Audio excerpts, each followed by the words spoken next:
이별의 아픔 속에서만 사랑의 깊이를 알게 된다. 조지 엘리엇의 명언입니다. 그런데 여기 프리미어리그에도 이별의 아픔으로 인해 사랑의 깊이를 알게 해주는 선수가 있어 주목을 받고 있습니다. 바로 루카스 모우라 선수입니다. 토트넘 구단은 공식 채널을 통해 모우라가 계약이 끝나는 올 시즌을 끝으로 토트넘을 떠난다고 공식 발표하며 모우라가 보여준 헌신에 감사하고 그의 미래에 좋은 일이 있길 바란다고 전했습니다. 모우라는 영상을 통해 이별을 전하며 눈시울을 붉혔습니다. 인터뷰가 시작된 순간부터 감정이 복받친 듯 말을 잇지 못한 모우라는 토트넘에서 5년 반이라는 긴 시간을 보내는 동안 행복했다고 전했습니다. 모우라는 2018년 1월에 파리 생제르맹을 떠나 토트넘으로 이적한 공격수입니다. 해당 시즌 챔피언스리그 유벤투스전에서 토트넘 데뷔전을 치렀고 FA컵 로치데일전에서 토트넘 데뷔골을 넣었습니다. 모우라는 토트넘 소속으로 219경기 출전에 38골을 기록했는데 그중 가장 임팩트 있었던 경기는 2018-2019 시즌 챔피언스리그 4강 2차전 아약스 원정 경기입니다. 토트넘이 0대2로 끌려가던 후반전에 모우라는 혼자서 3골을 몰아쳤습니다. 기적적인 3대2로 역전승을 거둔 토트넘은 구단 역사상 처음으로 챔피언스리그 결승전에 진출했습니다. 손흥민과는 5시즌을 함께 뛰며 좋은 호흡을 자랑했는데 특히 지난해 5월 노리치 시티와의 2021-2022 시즌 리그 최종전에서 손흥민의 22호 골을 도우며 손흥민 득점왕 만들기에 일조한 것으로 한국 팬들의 사랑을 듬뿍 받았습니다.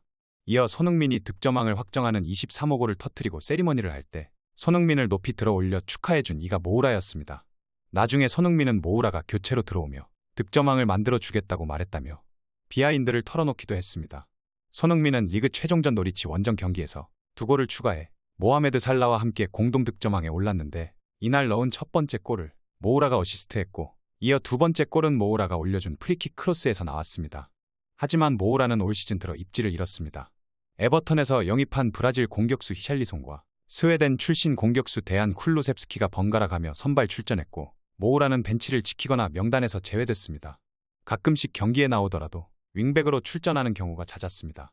모우라는 구단 인터뷰를 통해 감정이 북받친다면서 눈물을 흘렸는데 좋았던 순간이 많고 특히 아약스전은 내 커리어 최고의 순간이었으며 그날 일은 영원히 잊지 못할 것이라고 전했습니다.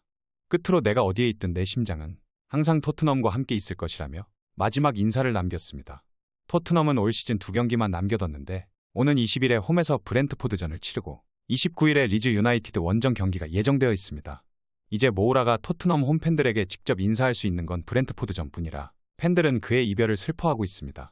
요리스도 올 시즌을 끝으로 토트넘과 결별할 가능성이 큰데 현지에서는 그의 차기 행선지로 사우디아라비아가 거론되고 있습니다. 영국 매체 풋볼 인사이더는 요리스가 올 시즌을 끝으로 토트넘을 떠날 예정이며 입이 떡 벌어지는 제안을 받았다고 했다고 전했습니다. 요리스는 이번 시즌이 끝나면 토트넘과 계약이 1년 남는데 현지에서는 이적을 전망하는 시선이 지배적입니다. 2012년 토트넘 입단 후 줄곧 주전 자리를 지킨 요리스는 어느덧 전성기에서 내려왔지만 유럽의 다수 팀이 군침을 흘리고 있습니다. 자본이 풍부한 아시아 지역에서도 요리스를 향해 손을 내밀고 있는데 특히 사우디가 적극적인 모양새입니다. 과거 토트넘에서 활약한 앨런 허트는 풋볼 인사이더를 통해 사우디에서 수억 달러의 제안을 받는다면 많은 이들이 거절하기 어려울 것이라고 말했습니다. 지난해 세계적인 스타 크리스티아노 호날두가 사우디로 향했을 당시 그의 연봉은 6,500만 유로, 한국 돈 933억 원으로 알려졌습니다. 호날두의 계약 조건에는 사우디 월드컵 유치를 적극 홍보한다는 조건도 포함됐는데 연간 보수가 최대 2억 유로, 한국 돈 2,872억 원으로 전해졌습니다. 뿐만 아니라 최근에는 리오넬 메시의 사우디 행도 거론되고 있습니다. 사우디 리그는 메시에게 연봉 5억 유로, 한국 돈 7,181억 원을 보장할 수 있다는 이야기도 나오고 있습니다.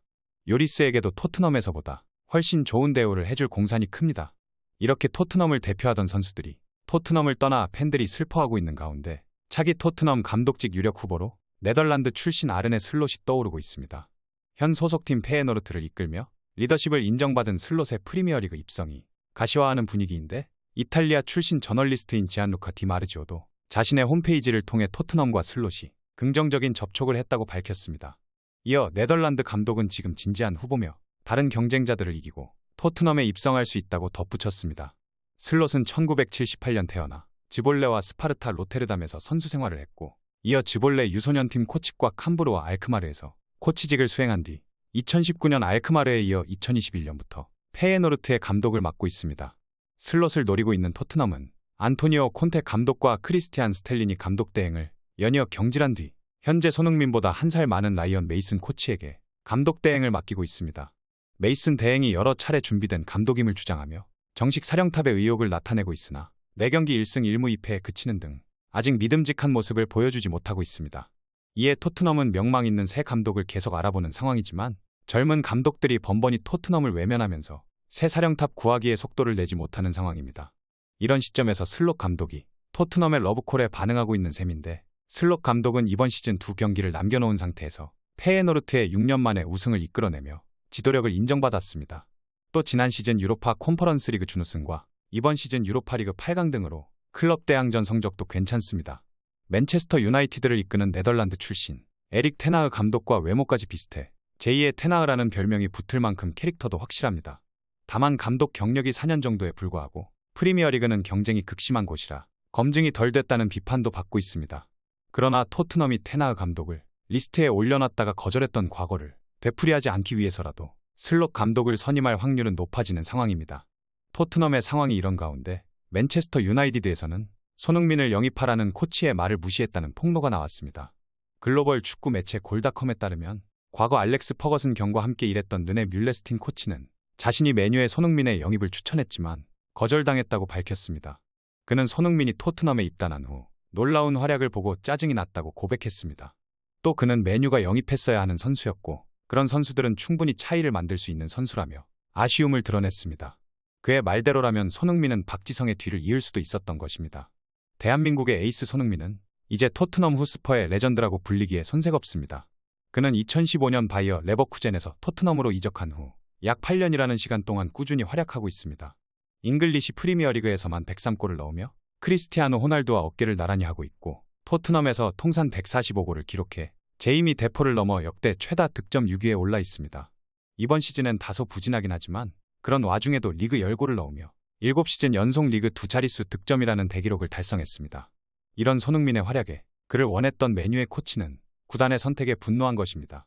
현재 메뉴는 이 같은 실수를 반복하지 않기 위해 신중에 또 신중을 거듭하고 있습니다. 바로 김민재를 두고 다른 구단과 경쟁하고 있기 때문입니다. 현재 김민재는 나폴리를 떠날 가능성은 높지만 맨체스터 유나이티드 행이 결정된 것은 아닙니다. 더서는 김민재 에이전트의 말을 인용해 메뉴와 계약이 근접했다는 최근의 소문을 부인했습니다. 더서는 메뉴가 김민재에게 예전부터 관심이 있었던 것은 사실이지만 최근 김민재가 메뉴로부터 직접적으로 계약 제안을 받은 사실은 없으며 김민재는 메뉴와 계약을 서두르지 않고 있다고 밝혔습니다. 최근 이탈리아 쪽에서 나온 김민재가 메뉴와 계약하기로 합의를 마쳤다는 보도를 정면으로 반박한 것입니다. 올 시즌 나폴리에 합류한 김민재는 세리에 A 최고 수비수로 자리 잡았습니다. 루치아노 스팔레티 감독 아래에서 점점 더 발전했고 리그에서 그의 영향력을 입증했습니다. 이 같은 활약 때문에 시즌이 마무리된 것은 아니지만 김민재의 이적 가능성이 높아지고 있습니다. 더서는 맨체스터 유나이티드가 상당한 연봉을 제안할 것이며 김민재에게 매력적인 조건이 될 것이라고 설명했습니다. 유럽 이적 시장 전문가 파브리시오 로마노는 이미 여러 번 말했듯 맨유가 김민재를 지켜보기 위해 스카우트를 보냈으며 맨유는 김민재에게 확실하게 관심이 있고 김민재를 매우 재능이 있는 선수로 평가하고 있다고 강조했습니다. 맨유로 간다면 연봉도 달라지는데 맨유는 김민재를 위해 나폴리에서의 연봉보다 4배가 넘는 금액을 지불할 전망입니다.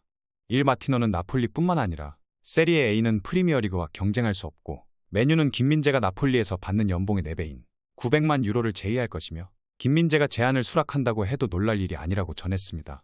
맨유는 압도적인 조건을 제시했지만 아직 결정된 것은 없습니다. 그렇기에 맨유는 손흥민을 영입하지 못한 실수를 반복하지 않기 위해 더욱 공격적인 영입 전략을 펼칠 것으로 보이는데요. 저는 김민재 선수는 솔직히 걱정이 안 됩니다. 어디를 가나 잘할 것을 알기 때문입니다. 문제는 손흥민인데 저는 지금이라도 맨유가 손흥민 선수를 영입했으면 좋겠습니다. 만약에 김민재 선수와 토트넘 팀 동료인 케인 선수가 맨유로 가서 우승을 한다면 손흥민 선수는 어마어마한 상실감에 휩싸일 것입니다. 대한민국 대표팀 동료와 토트넘 동료가 우승하면 축하할 일이지만 솔직히 사람 마음이 마냥 기쁠 수는 없습니다. 그 상실감을 느끼기 싫다면 다가오는 이적 시장에서 무조건 탈트넘 해야 합니다. 여러분들도 아시다시피 탈트넘 하는 사람은 무조건 우승합니다. 현지에서는 토트넘을 저주에 걸린 선수들의 무덤이라는 평가까지 있습니다. 손흥민 선수는 할 만큼 했습니다. 더 이상 미련 갖지 말고 아버지인 손흥정 씨에게 토트넘을 떠나고 싶다고 고백하시기 바랍니다. 아버지에게 말하면 제가 봤을 때는 다 알아서 해주실 것이라 봅니다. 레비 회장도 손흥민 선수의 아버지인 손흥정 씨 앞에서는 그의 카리스마에 이적시킬 수밖에 없는 상황이 연출될 것입니다. 손흥민 선수는 토트넘보다 맨유의 유니폼이 잘 어울립니다. 그러니 하루빨리 김민재 선수와 함께 맨유로 떠나길 응원하겠습니다. 오늘 전해드릴 소식은 여기까지입니다. 페페TV 시청자 여러분은 어떻게 생각하세요? 페페TV는 여러분의 생각이 궁금합니다. 댓글로 여러분의 생각을 남겨주세요. 여러분 행복한 일은 매일 있습니다. 아무도 당신에게 상처 줄 자격이 없습니다. 다른 사람들이 아무렇게나 던지는 말에 상처받지 말고 오늘도 세상에서 가장 소중한 당신에게 잘해주기로 약속해요. 가장 큰 성공은 행복한 당신입니다. 그럼 다음 영상에서 봬요. 감사합니다.